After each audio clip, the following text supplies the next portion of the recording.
உங்களுக்கு யாரோ ஒரு ரீலுக்கு வந்து கமெண்ட் பண்ணியிருக்காங்க, இதெல்லாம் போட்டு சமைங்கன்னு நீங்கள் சொல்லியிருக்கீங்க. அதுக்கு வந்து அவங்க சொல்லியிருக்காங்க, பின்ன என்ன காட்டில் இருக்க பொருளையாக வச்சு செய்வாங்க அப்படின்னு சொல்லியிருக்காங்க. அதுக்கு நீங்கள் ஒரு பெரிய ரிப்ளை ஒன்று கொடுத்துருக்கீங்க. பா செம்ம காமெடி அப்படின்னு சொல்லிட்டு, ரொம்ப அறிவாளித்தனமாக பேசுறது அப்படின்ட்டு உங்களோட ஸ்டைலில் வந்து திரும்பி அடிச்சிருக்கீங்க.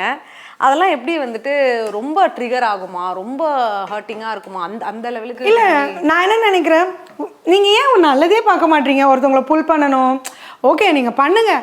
எப்போவுமே இவங்கெல்லாம் நல்ல கமெண்ட்ஸே போட்டதில்லை எனக்கு. எப்போவுமே நீங்கள் வந்து ஒருத்தவங்களை புல் பண்ணணும், அதில் என்ன நொட்டு கண்டுபிடிக்கிறது, அதில் தான் நான் வேர்டு தப்பாக சொல்லியிருப்பேன், அதை கரெக்டாக ஏன் நொட்டு மட்டும் கண்டுபிடிக்கிறீங்க? ஒருத்தர் ஒரு எஃபர்ட் எடுத்து உங்களுக்கு ரெசிபிஸ் கொடுக்குறாங்க, for which Instagram is not paying me, for which you are also not paying me. என் பேஷனில் நான் பண்ணுறேன், நீங்கள் என்னை விரும்பி தான் ஃபாலோ பண்ணுறீங்க.